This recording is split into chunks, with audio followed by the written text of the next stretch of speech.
lugar, como competencia, tenemos que identificar al paciente con un cuadro de meningoencefalitis aguda.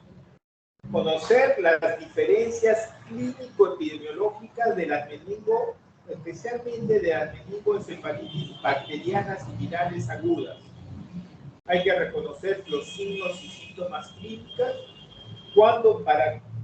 con qué síntomas los signos clínicos sospechamos de meningitis y los procedimientos que tenemos que hacer para buscar un diagnóstico etiológico que generalmente va a ser a través del líquido cefalorraquídeo. Conocer los antibióticos y antivirales usados en el tratamiento de estas meningoencefalitis agudas en niños, de acuerdo a la edad de los pacientes y la etiología, y identificar las posibles secuelas de esta patología. Va a haber una introducción, la definición, el contenido, ¿no? Que va a ser de meningitis bacteriana aguda, evaluación clínica y utilidad para el diagnóstico con el líquido cefalorraquídeo, descripción de las características citoquímicas del líquido de acuerdo a la etiología, antibióticos y antivirales usados en meningitis aguda y el tratamiento de la meningoencefalitis aguda. También las complicaciones neurológicas y secuelas, la definición de meningoencefalitis viral, epidemiología, la clínica y etiología de la meningoencefalitis viral, la utilidad de la microbiología y neuroimagen en estas meningoencefalitis, el diagnóstico diferencial del tratamiento y pronóstico de la meningoencefalitis viral y las conclusiones. La meningitis aguda se va a definir como un proceso inflamatorio de las leptomeninges que cubren el encéfalo y la médula espinal. Es y constituye una emergencia médica, siendo los cuadros virales los que más producen una meningoencefalitis aguda. Los gérmenes causales siempre hay que considerar mucho la edad del paciente, porque no es igual una meningoencefalitis en una etapa neonatal que un niño de 3 meses o en un niño, ¿no?, mayor de 5 años o adolescentes. Cuando ya se llega a hacer el diagnóstico, ya están presentes los síntomas y signos de infección. Y para eso, para hacer el diagnóstico etiológico, es importantísimo la punción lumbar. Nosotros tenemos que aprender a realizar una punción lumbar porque nos va a dar el diagnóstico etiológico. Si por algún problema clínico o infeccioso, por ejemplo, de la piel, donde se realiza la punción lumbar, existe contraindicación, entonces muchas veces tenemos que usar una antibioticoterapia empírica que va a depender de la edad, las comorbilidades y características del paciente. Los pacientes, como consecuencia de una meningoencefalitis, especialmente las bacterianas, van a quedar con secuelas neurológicas, dependiendo del tiempo de enfermedad para su diagnóstico y la etiología del agente infeccioso. Definición. La meningoencefalitis bacteriana aguda es un proceso inflamatorio, como les había dicho, las leptomeninges encefálicas y medulares, que va a tener cuando se le hace una punción lumbar un líquido turbio o purulento, con bastante celularidad, ¿no?, mayor de 500 en la mayoría de casos, salvo que esté en los inicios de una meningoencefalitis bacteriana aguda, y es a predominio polimorfo nuclear.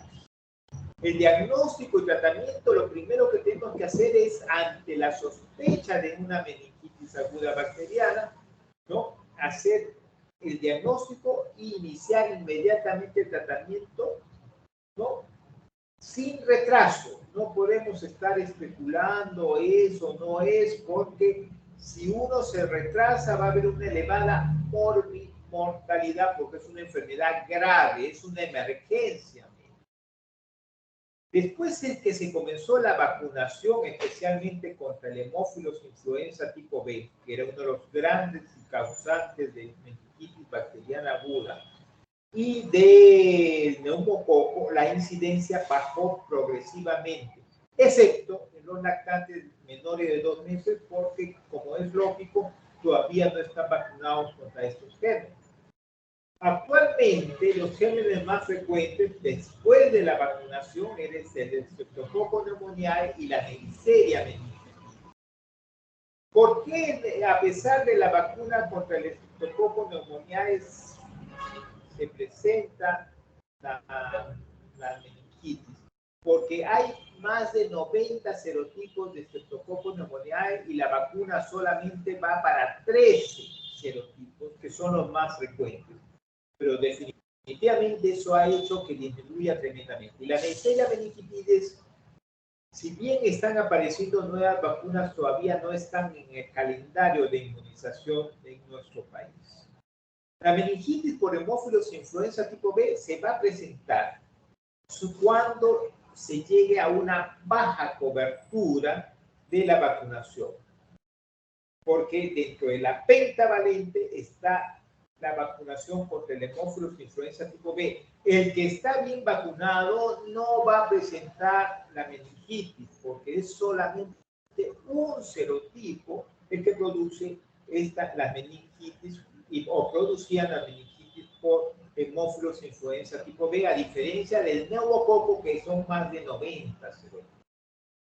Entonces, cuando uno está bien vacunado, ¿no? Y por eso ha disminuido dramáticamente en todo el mundo, ya prácticamente donde hay una buena cobertura ya no existe meningitis por hemófilos influenza. Los agentes etiológicos de la meningitis no son iguales en todas las edades, varían de acuerdo a los grupos de edades, como lo vamos a apreciar posteriormente. Por ejemplo, en menores de todo un mes, el Streptococcus agalactiae y la E. coli son los más frecuentes. De 1 a 3 meses también el Streptococcus y bacilos gram negativos como L. coli, pero ya se introducen el Streptococcus pneumoniae y la Neisseria meningitidis. De 3 meses a 3 años, Neisseria meningitidis primero y Streptococcus pneumoniae seguro. Antes era Streptococcus pneumoniae. En la galáctica todavía puede haber algunos casos y algunos bacilos gram negativos en ocasiones muy especiales, dependiendo de la comorbilidad del paciente. De 3 a 10 años, Neisseria meningitidis, Streptococcus pneumoniae, en la etapa de la adolescencia, Neisseria meningitidis es lo más común. ¿Cuál es la fisiopatología de la meningitis bacteriana? Primero, tiene que colonizarse. Todos los niños o los lactantes se van colonizando con gérmenes bacterianos. ¿Y dónde se ve la colonización? En la zona nasofaringea o orofaringea. En algún momento de esa edad puede invadir estos gérmenes y sobrevivir en el torrente sanguíneo, donde tiene que evitar la acción bactericida del complemento de la vía alternativa del complemento. Entonces, la cápsula, que es el invasor, que le da el poder invasivo a estas bacterias, va a eludir. Y también en algunas patologías que tienen déficit de complemento en el sistema de propertina o que hubieran por X motivo una disfunción esplénica, favorecerían la bacteriemia por disminución del efecto de la fagocitosis, de poder capturar a las bacterias. Para ello tienen que atravesar, para producir la meningitis, la barrera hematoencefálica.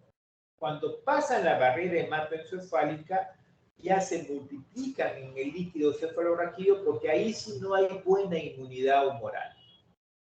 Producto de la muerte de estas bacterias se van a liberar unas citoquinas y se inicia una respuesta inflamatoria que va a dañar más la barrera hematoencefálica y va a hacer que más gérmenes lleguen a ocasionar un edema cerebral, una elevación de la presión intracraneal, con la consiguiente hipoxia, isquemia, lesión cerebral y vascular. La epidemiología. Generalmente hay que sospechar en aquellos que se han expuesto a enfermos con meningitis meningocócica, que es sumamente contagiosa, especialmente en sitios cerrados o por hemófilos influenza tipo B. Una infección reciente respiratoria o óptica, esta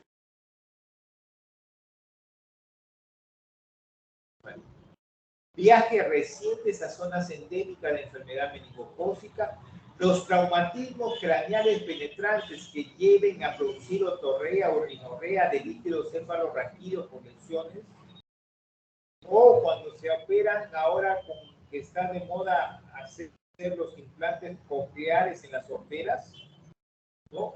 O defectos anatómicos o neurocirugía reciente, como una colocación de válvula de derivación ventrículo peritoneal en un sujeto que estuviera algo infectado. ¿Cómo se va a hacer la clínica? En primer lugar, la presentación puede ser de dos formas, puede ser insidiosa o fulminante. Generalmente la más fulminante es el meningococo, cuando tiene la forma de meningococemia, que puede causar la muerte por sepsis y edema cerebral en una forma rápida, si no se detecta a tiempo. La presentación clínica va a depender de la etiología, el tiempo de evolución, la respuesta del huésped y la edad del paciente. En menores de 1 año, los signos característicos son irritabilidad, presencia de vómitos, letargia, apnea, hiporexia y convulsiones. Y puede haber fiebre y hiporexia. En mayores de 1 año, lo que más predomina es la fiebre, cefalea, fotofobia, vómitos, letargia, irritabilidad y las convulsiones. En el examen clínico, el 80% de pacientes presentan alteraciones a nivel de conciencia.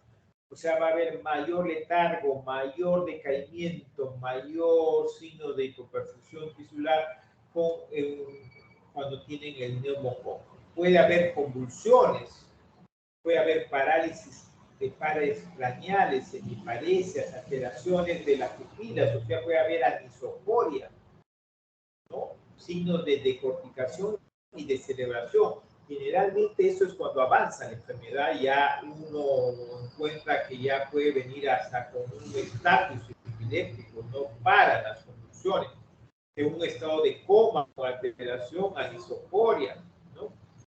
El 60-80% aparecen signos meningios y eso se manifiestan como rigidez de nuca. Generalmente a mayor edad es donde se produce mayor rigidez de nuca.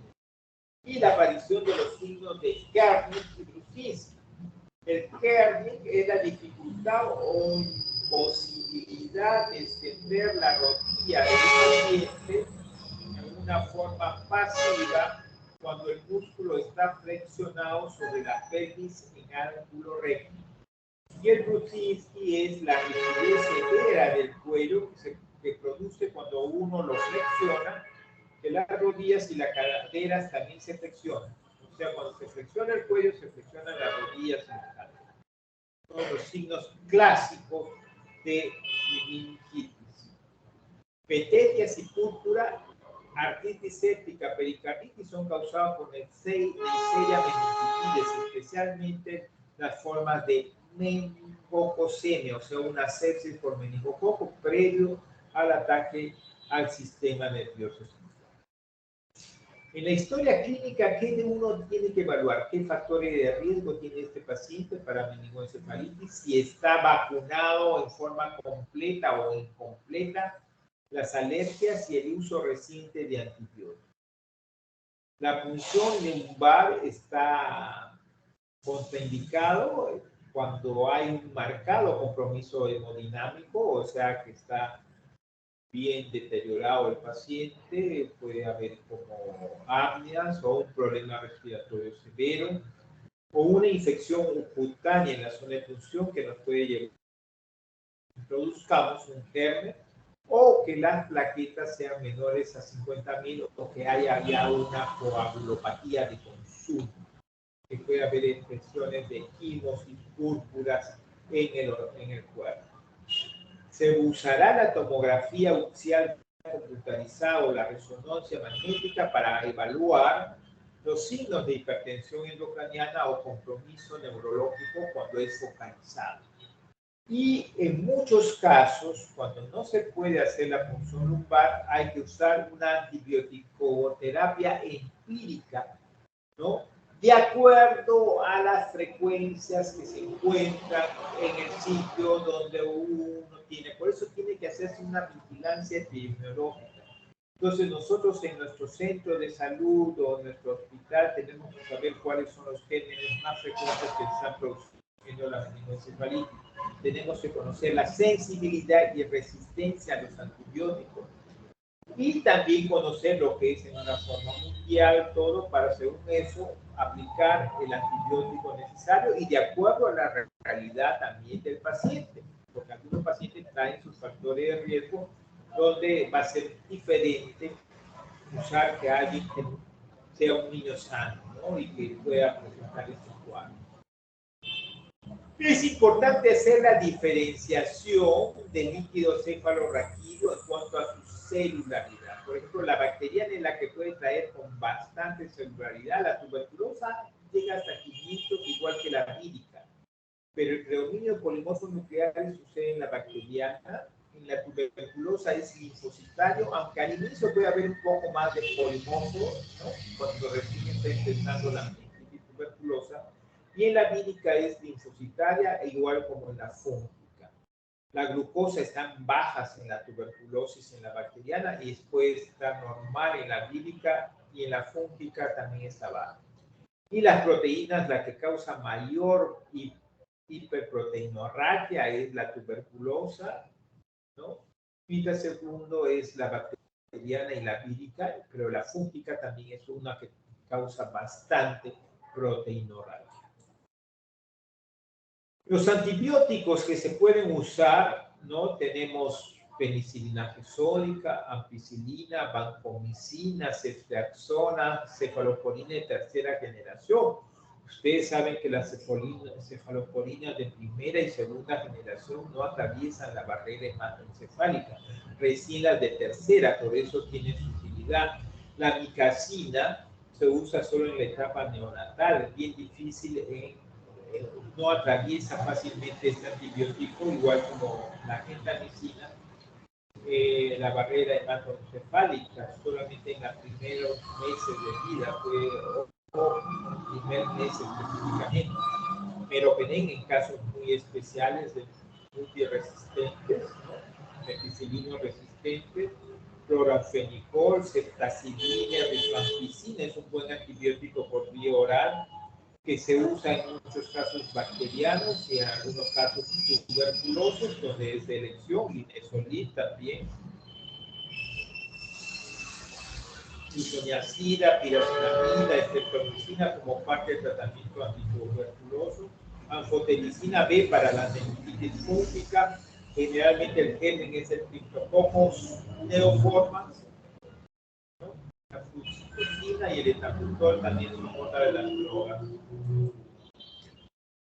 Cuando tenemos y le hacemos una punción lumbar y tenemos el líquido, no solamente hay que ver la parte citoquímica, sino también tenemos que ver el GRAM, la citología. Si es positivo, el GRAM es positivo en un 75 a 90% de pacientes en caso de que la antibioticoterapia no se haya realizado antes de hospitalizarlo, ¿no? En ese caso, por ejemplo,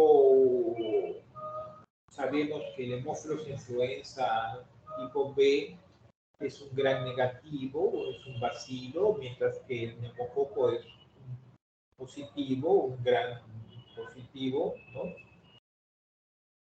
Entonces eso tenemos que evaluar, ¿no? Mientras que el meningococo es un diplococo gran negativo. El cultivo sigue siendo el gol estándar y es positivo en 70-85% de pacientes, siempre y cuando no se haya realizado o utilizado antibióticos previos. También se puede utilizar, determinar el PCR bacteriano en líquido, que tiene una sensibilidad de 86 a 100% y una especificidad de 92 a 100%. Y eso sirve cuando la punción lumbar se ha realizado luego de la administración de antibióticos. ¿En qué nos serviría? Sencillamente que no nos da el patrón de resistencia de los gérmenes que son sensibles o resistentes a determinados antibióticos. La detección de antígenos, la contaminación en látex no se recomienda de rutina actualmente. En tuberculosis sí hay que pedir la atención de 100 Nielsen, el test de ADA, si es más de 8 unidades, es sugestivo, PCR también y el cultivo. En Cryptococcus neoformans, el diagnóstico es por extensión, por tinta china, cultivo y la presencia de aglutinación glándula. En meningitis bacteriana, el líquido puede ser normal o presentar contagio mixto o incluso linfocítico.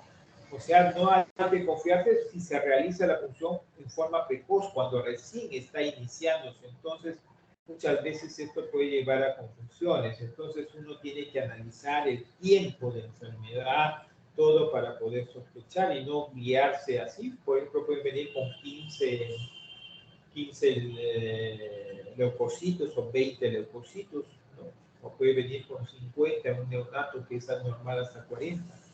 El hemograma, generalmente, si es bacteriano, es leucocitosis, neutrofilia.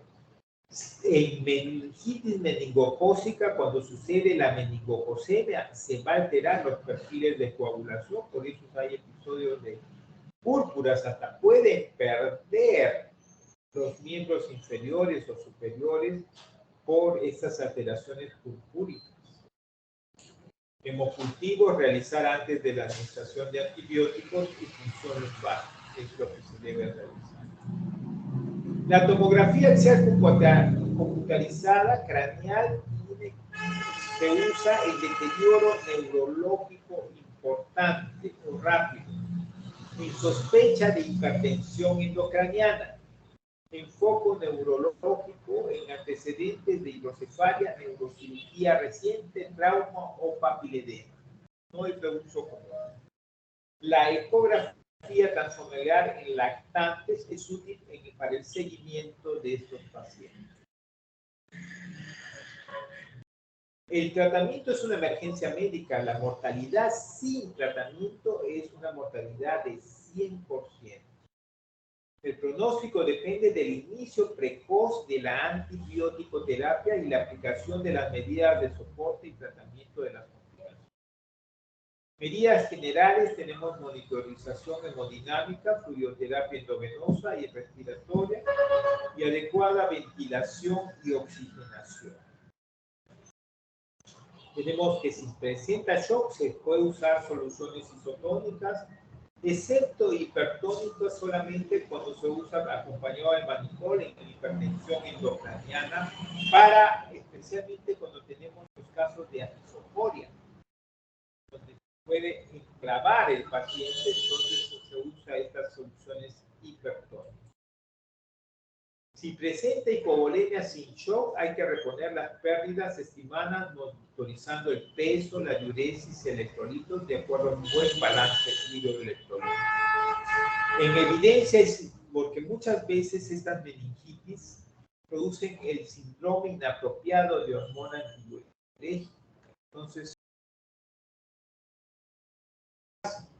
Entonces hay que hacer restricción de fluidos monitorizando diuresis, osmolaridad y electrolitos en sangre y orina. Y en resto de basales. También se propugna el uso de dexametasona. La dexametasona se usa a dosis de 0,15 miligramos por kilo por dosis antes, durante o hasta 60 minutos después de la primera dosis de antibiótico y se usa por 2 a 4 días en 4 dosis al día.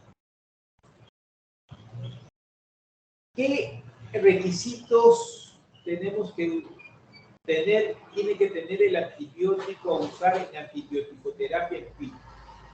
En primer lugar, debe ser bactericida con acción sobre el probable microorganismo responsable. Para ello tenemos que evaluar los patógenos más frecuentes en nuestro sitio o a nivel Perú o a nivel mundial y el patrón de sensibilización especialmente local para saber el patrón de sensibilidad de estos gérmenes que son frecuentes productores o causantes de meningoencefalitis y la resistencia. Debe tener, eso es importante, que eso siempre revisen cuando usan un antibiótico, la capacidad de atravesar la barrera hematoencefálica y alcanzar una concentración adecuada en líquido encefalorraquídeo. Y la administración para una meningoencefalitis solamente tendríamos que usar una administración endovenosa.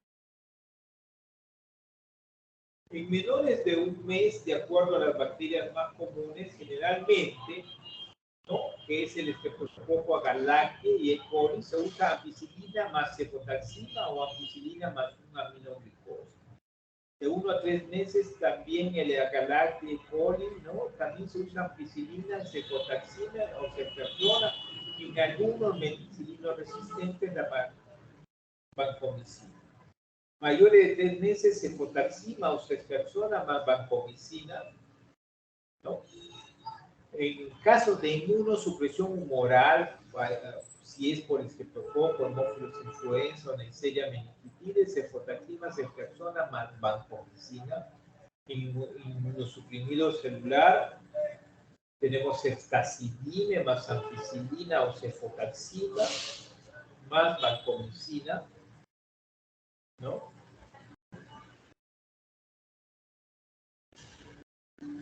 O sea, ampicilina o cefotaxima más vancomicina. Considerar también en algunos casos anfotericina B para cubrir hongos. En neutropenia, febriles que pueden dar meningoencefalitis y que sea por Streptococcus pneumoniae y pueda incluir bacilos gram negativos, ceftazidime más vancomicina, y a eso se puede agregar ampicilina o cefotaxima, ¿no? O ampicilina, cefotaxima más vancomicina más amikacina. Son productos que se pueden utilizar en estos casos. Infecciones nosocomiales, Staphylococcus aureus y gram negativos, ceftazidime más vancomicina, o usar meropenem en caso de que el riesgo del germen sea leve, pero el meropenem usando más vancomicina. En Cándida, anfotericina B. En los neuroquirúrgicos o aquellos portadores de válvula de derivación ventrículo-peritoneal o traumas craneales con herida penetrante, ceftazidime más vancomicina o meropenem más vancomicina, porque ahí interviene mucho el Staphylococcus epidermidis y el Staphylococcus aureus como causantes de estas meningoencefalitis, y también la pseudomonas aeruginosa, en caso que se presente amikacina y es gram negativo. En fractura de base de cráneo con fístula, cefotaxime, ceftriaxona más vancomicina. En absceso cerebral con foco infeccioso contiguo, flora mixta, cefotaxime más vancomicina más metronidazol. Como vemos, ¿no?, depende, no solamente hay que considerar la frecuencia por edad, sino las condiciones especiales en las cuales pueda producirse la meningoencefalitis, ¿no?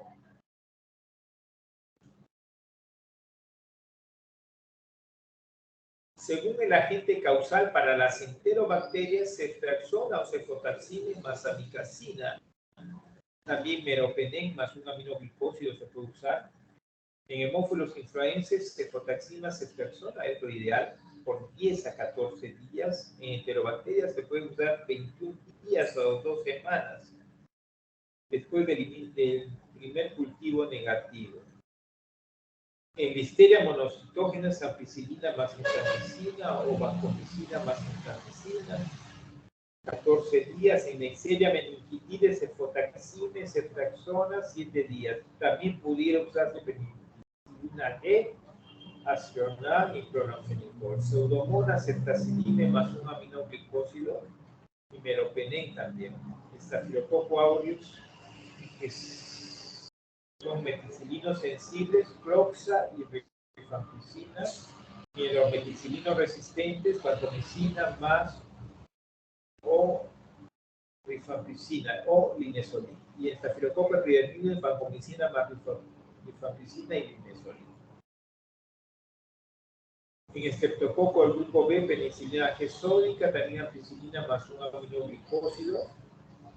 En estreptococo pneumoniae, las cefalosporinas son básicas. Tuberculosis es isoniazida, rifampicina, piracinamida y etambutol, estreptomicina. Esto es por 2 meses de duración. Y la meningitis fúngica, o sea, por criptococos neoformas, amphotericina B más citocina. Cuando iniciamos tratamiento, nosotros esperamos que la fiebre, ¿no?, ceda entre 4 o 6 días tras el inicio del tratamiento. No hay que hacer unas funciones lumbares de control de rutina, solo hay que repetir en caso de una pobre respuesta clínica después de 24 a 36 horas de tratamiento antibiótico. Cuando ven que no está mejorando, ahí sí tendríamos que hacer una nueva función lumbar para comprobar, o de fiebre persistente o recurrente. El aumento de la duración del tratamiento está indicado hasta cuando los neutrófilos, ¿no?, si los neutrófilos continúan siendo más de 30, si la glucosa sigue siendo menor de 30 miligramos por decilitro. Durante la evolución debe realizarse pruebas de TAC o resonancia magnética nuclear para descartar complicaciones neurológicas. Generalmente ya lo utilizamos para ver si hay alguna complicación. ¿Cuáles son las complicaciones neurológicas? Edema cerebral, más frecuente en la neumocócica y en la tuberculosis. Síndrome inapropiado de hormona antidiurética, siempre considerar, porque si no lo podemos sobrehidratar al paciente y descompensarlo. Problemas vasculares, tromboflebitis, arteritis, ventriculitis, empiema subdural, convulsiones, hidrocefalia.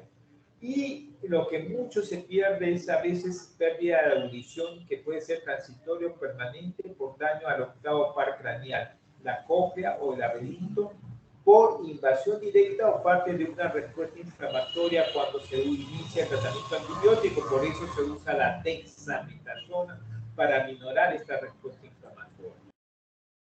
También puede haber parálisis de nervios craneales, del sexto par craneal es lo más frecuente, déficit motores, discapacidad intelectual y problemas de comportamiento, mielitis transversa, abscesos cerebrales, aneurismas y déficit visual.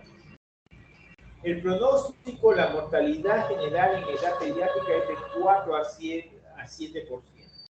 En menores de 2 años, 11%. El meningococo tiene una mortalidad de 2 a 7.5%. Si uno lo detecta y da tratamiento rápido, hay un buen pronóstico porque mejora rápidamente porque es un germen muy sensible. El neumococo tiene una mortalidad de 7 a 15%, pero las secuelas neurológicas están en 10 a 20%. En hemófilos influenza tipo B, la mortalidad es de 3.8 a 5% y las secuelas neurológicas también son 10 a 20%. En la tuberculosis la mortalidad es 15% y la secuela neurológica, porque generalmente se diagnostica tardíamente cuando ya está muy inflamado el cerebro. Entonces las secuelas neurológicas son 40-50% y son muy limitantes a los pacientes.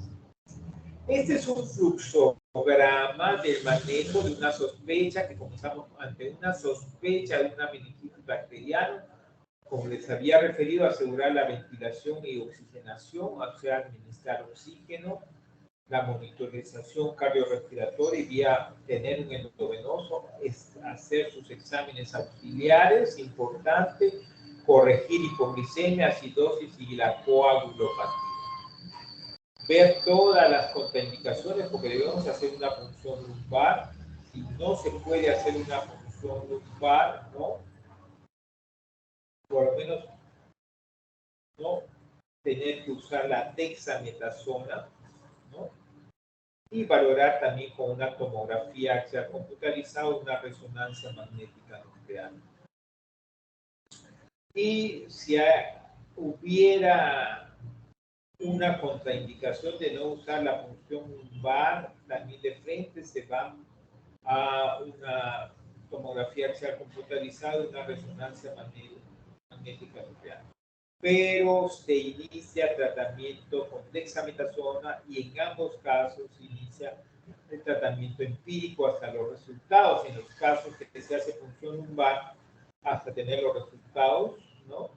Y en los otros sí va a tener que ser empírico. También vamos a hablar sobre la meningoencefalitis viral, que es la más frecuente infección del sistema nervioso central, ¿no? La meningoencefalitis viral puede presentarse como meningitis, encefalitis o meningoencefalitis. Los virus van a producir la meningoencefalitis por infección directa y comienzan a replicarse en el sistema nervioso central, donde van a desencadenar también procesos inmunológicos. La incidencia estimada de encefalitis es de 1.5 por 7 casos en cada 100.000 habitantes al año y es más frecuente en niños menores de 1 año y entre 5 a 10 años. La transmisión puede producirse por contacto directo del virus, por vía oral-fecal, por picaduras de insectos o garrapatas. Eso depende de la etiología del virus. Tras un periodo de incubación alcanzan al sistema nervioso central. Clínicamente, ¿qué pueden producir? Producen fiebre, cefalea, vómitos, rigidez de nuca y fotofobia. La encefalitis puede manifestarse como una disfunción neurológica en la cual puede incluir letargia, alteraciones de la personalidad, convulsiones, disartrias y ataxias en función del agente viral. Las formas graves o crónicas de esta enfermedad dependen del huésped y depende del huésped en relación a su edad y la presencia de trastornos del sistema inmunitario.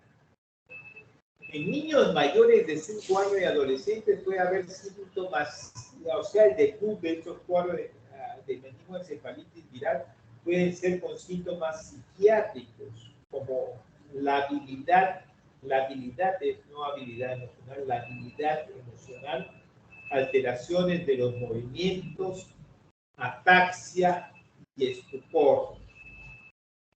Y en los casos graves pueden causar estatus convulsivo o un síndrome también inapropiado de hormona antiviral. ¿Cuál es la principal causa de meningoencefalitis viral? Los enterovirus. ¿Quiénes son los enterovirus? Los enterovirus son el virus del polio, el virus del Coxsackie y el virus del EPI. Generalmente el polio está controlado por la vacunación, ¿no? Pero el Coxsackie y EPO también son los causantes de meningoencefalitis viral. Y seguido de la familia del herpes virus. Después también tenemos paraecovirus, virus respiratorios y los arbovirus en áreas endémicas. También pueden causar meningoencefalitis viral. El A71 es el enterovirus más neuropatógeno. Como les había referido en las características del líquido cefalorraquídeo, generalmente va su celularidad, nunca pasan de 500 células. Es bien raro una meningoencefalitis viral que tenga más, ¿no? Ahora, una ausencia de celularidad y presencia de convulsiones o un trastorno del estado de conciencia no descarta que tenga una encefalitis viral, ¿ya? Porque puede salir negativo, ausencia de células. Cuando tenemos, a veces puede haber sangre en hematíes, en el líquido, entonces ahí sí hay que pensar en virus herpes que puede dar una encefalitis hemorrágica. Pero generalmente el líquido cefalorraquídeo es a predominio del linfocítico, aunque en las primeras 24 a 48 horas puede aparecer un ligero predominio de leucócitos, especialmente infecciones como el virus herpes o del Nilo, ¿no? Proteinorragia es moderada, la glucorragia suele ser normal, no baja la glucosa, está por encima del valor del 50% de los valores de la glicemia. El único caso que puede estar resentida es en el virus herpes. Pudiera. Y la tensión de Gram vamos a encontrar que es negativa. ¿Cómo se hace la identificación del patógeno específico en otros tejidos embriones? Puede ser con un aspirón nasofaringo y heces mediante un cultivo PCR, ¿no? En el enterovirus 71 y lesiones cutáneas en el caso de varicela zoster. El virus herpes se determina en sangre y el arbovirus. La neuromagin está indicada en casos de sospecha de encefalitis. La resonancia magnética tiene mayor sensibilidad que la tomografía y mayor especificidad también. La ecografía transfoneral puede servir para seguimiento en niños recién nacidos y lactantes pequeños, donde la fontanela anterior está permeada. ¿Cómo se hace? Muchas veces, como les había referido, puede haber un debut con encefalitis, o sea, con generalmente presencia de convulsiones o alteraciones del estado mental. Entonces, eso se caracteriza por un descenso o alteración del nivel de conciencia, pueden estar aletargados o somnolientos, o cambios de personalidad, especialmente en adolescentes, sin otra causa responsable, ¿no? Entonces, si tienen más de 2 criterios de estos, puede ser un diagnóstico posible de encefalitis. Y si tienen más de 3, ¿no? Según el consenso de la International Encephalitis Consortium en el año 2013. Entonces, tener presencia de fiebre de más de 38 grados centígrados en las 72 horas antes o después del inicio del problema. Convulsiones que tienen que ser generalizadas o parciales sin trastorno epiléptico previo. Focalidad neurológica. Leucitosis de al menos 5 células. Inflamación del parénquima cerebral en las reglas de neuroimagen y alteraciones en el electroencefalograma.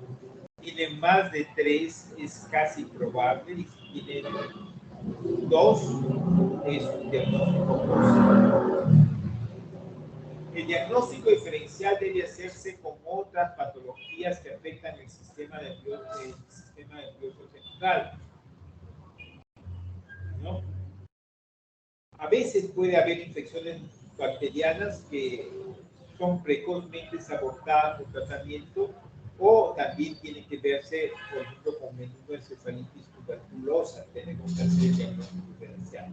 Muchas veces también tenemos que ver con encefalitis autoinmune, desencadenado a veces por un agente antigénico o alguna vacunación. También las encefalopatías por intoxicación, enfermedad metabólica, hipoxia, isquemia, sepsis, enfermedades hepáticas también que pueden dar encefalopatías, el síndrome de Reye, por ejemplo, ¿no? El tratamiento es una emergencia y lo primero que se tiene que hacer, como en toda meningoencefalitis, es estabilizar la parte cardíaca y respiratoria, y en este caso el tratamiento de convulsiones. Por eso tienen que entrar en una unidad de cuidados intensivos. El tratamiento antibiótico al inicio, si no tenemos etiología, podemos iniciar un tratamiento antibiótico empírico con una cefalosporina de tercera generación más una vancomicina en espera del resultado del estudio microbiológico de los pacientes que vengan, por ejemplo, convulsionando, ¿no? Y también, si hay una fuerte sospecha, también un tratamiento antiviral con el único medicamento que generalmente se utiliza más en estos casos es el aciclovir, si bien está limitado al virus herpes, ¿no? A toda la familia del virus herpes, excepto el citomegalovirus que tiene el ganciclovir. El tratamiento empírico se interrumpirá cuando el estudio microbiológico resulte negativo y la sospecha clínica no es alta. En virus herpes simple y varicela zoster está indicado el tratamiento con aciclovir. En citomegalovirus, el ganciclovir, y en influenza el oseltamivir. Son los únicos antivirales que se usan en meningitis viral. Las meningitis virales tienen buen pronóstico, generalmente se autolimitan. Sin embargo, en algunos casos, estas encefalitis se pueden volver convulsivantes y no hay forma de pararlos, incluyendo sedándolos. Generalmente hay que tener mucho cuidado con los enterovirus no polio. Tienen peor pronóstico en estos casos, ¿no? Con una mortalidad variable, pero en aquellos que convulsionan y puede producir secuelas, pero la mayoría se autolimitan, puede presentar una convulsión, van bajando con el tratamiento con anticonvulsivante y se van recuperando el paciente. No hay consenso, pero se recomienda un seguimiento clínico, neurológico y auditivo, porque sí hay que tener mucho cuidado. A veces puede el bebé recuperarse clínicamente, tener su actividad normal, pero tienen defectos auditivos y eso hay que chequearlo durante meses o años para valorar su recuperación y evaluar siempre el desarrollo psicomotor, cómo han quedado estos pacientes. Como conclusión de esta clase, debo decir que la meningoencefalitis aguda es una emergencia médica. La etiología más frecuente lo constituyen los virus. La punción lumbar y el líquido cefalorraquídeo es el gold estándar, ¿no?, para el diagnóstico y tratamiento, ¿no? Lo que sale el cultivo del líquido cefalorraquídeo es adecuado para el tratamiento. En ocasiones la antibiótico-terapia y los antivirales se dan en forma empírica. Las secuelas neurológicas dependen de la demora en el diagnóstico. Uno tiene que sospechar este diagnóstico y de acuerdo a su edad o a las condiciones mórbicas determinar el agente etiológico que lo. Acá tenemos una bibliografía que les estoy dejando para que ustedes puedan ampliar sus conocimientos sobre este tema. No sé si tienen alguna pregunta.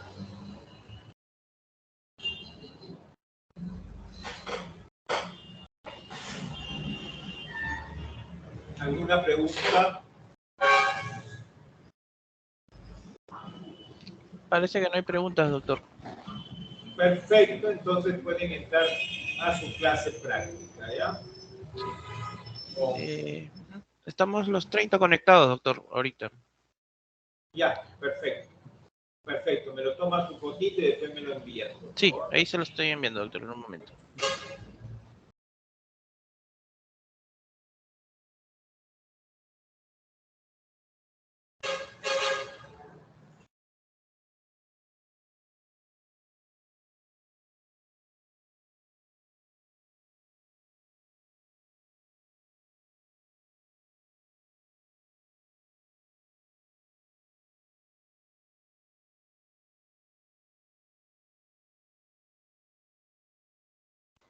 Ya que estamos acá la mayoría, por favor voten para la clase del domingo, por favor. Los que no pudieran, y si en caso gana lo del domingo,